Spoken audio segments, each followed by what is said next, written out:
Hello, everybody. My name is Hamza Mirza, and I am a student intern at Triangle Arts, and I will be in conversation with one of our resident artists today, Riitta Ikoken.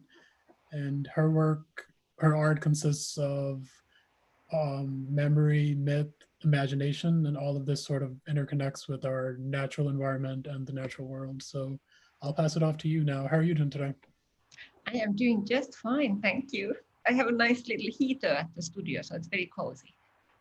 Nice, nice. I see that you're in the studio, and I see all of the images here. It's really nice. Yeah, I have many of our first generation collaborators up on the wall to keep me company, as I can't be, meeting anybody in real person. So it's nice to have some friends, at least on the walls. Definitely. So I'll start off the conversation. A lot of people in the Triangle community are not artists themselves, and they love the opportunity to understand art better. Mm, How did you first get started as an artist? mm. This is such a nice question. I started, I think, by foraging, by picking berries. I think this my parents would take myself and my sister out into the forest whenever we would get a minute, and it just geared me towards looking, I think, and being receptive to my environment. And that's, I think, what kickstarted the whole idea of maybe it could be my profession, just to observe my surroundings and try to make some sense out of that. Carry a lot of what I see home and organize and rearrange and think and write and see if something could come out of that. But yeah, I want to say by picking berries, that's what kickstarted, catapulted me into the career path of being an artist. Also, I did look for jobs at one point when I graduated from. I did an illustration BA in England, and after that I did look for jobs, but there wasn't really ever any job that there wasn't a job for me, so I created my own job. And yeah, same thing sort of happened after my MA. I studied in London at the Royal College, and after that, actually, I didn't even search for a job because I sort of figured that my box wasn't there. That's very impressive. It sounds like it was a very enriching and stimulating experience to be able to, forage and pick the berries. Mm. And And mushroom. yeah, it sounds like it really helped with a lot of creative thought and onto all of the projects that you work on now, which Yeah. actually brings me to my next question. For those of us who are not artists and they want an introduction to the world, what are you like currently working on? Right this moment. Yes. Ooh, I am working on a book. It's the second part of a book and a project called Ice as Big as Plates. And it's a 10-year-long project that I work with a Norwegian photographer, collaborator, best friend of mine called Caroline Hjort.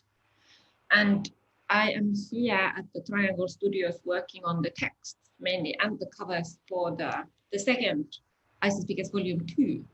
So in the book, there are about six, like in the new book, there will be around 50 portraits. And next to each portrait, there's a little bit of a not even a story, but like a small explanation and text about each person, how we met and how things came about and who they are and what's their life story. So I am working on creating these texts right now. And when we made the first book, this was in 2017, I I didn't really know what it means to make a book, and it's quite the undertaking. Oof. So I'm really happy that now when I'm working on the second one, I actually knew what I was getting into, and then to have the studio and have the peace and the concentration and like actually dedicate a good chunk of time in my life to get everything together. So that's my main focus right now. But I'm doing other things too. But yeah, this is like this 10-year project has pretty much taken over my life since 2011. So yeah, I'm happy about it. I'm not complaining. Yeah, it sounds really fun. So there's almost like the visual imagery, and then you also have the accompanying text. So a lot of up and coming artists and a lot of the audience can look at the visual imagery and the text. Yeah, and even better, I think if you're like up and coming, or even like whoever you are, Carolina and I, we really enjoy sharing the process. So the middle of the book, this book and the other one is dedicated to the process. And we really think like the process is just as important as the final result. So we actually tell you how we meet these people, how we go about, what kind of horrible mistakes we go, and like look here, like our camera malfunctioned in Iceland and we lost 70% of everything. And so it's nice to see, you know, your fellow creatives go about their business, but it's really, I enjoy seeing the other people's kind of dirty laundry and how they go about. So we are kind of sharing a lot of our journey, you know, and it's also really nice to see yourselves age Yeah. along the way. We are documented kind of thoroughly there. Yeah, there's something very satisfying about getting to check out, the process before Mhm. the product and just the journey and not, just the destination itself. Like behind the scenes look of what's happened before and how you Yes, get to that point. yeah, and to see kind of this, like one of our visiting curators said, like she wanted to see the dirty underbelly. So to see like, okay, it looks like all like done up in the final image, but actually the backside wasn't done at all. And, you know, just like 1 meter off the screen is a telephone post, or the person was kind of semi-buried in the sand, but there is this, that, and the other. So it's nice to see. It's like with anything, there's like much more to the, the picture than you kind of catch from the just the snippet.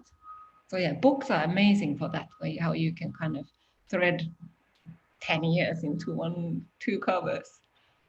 So yeah, Yeah, that's lovely. definitely very impressive. There's a lot, that goes on behind the scenes, and for you to show the creative process is very satisfying. Mm, I'm happy you think so too.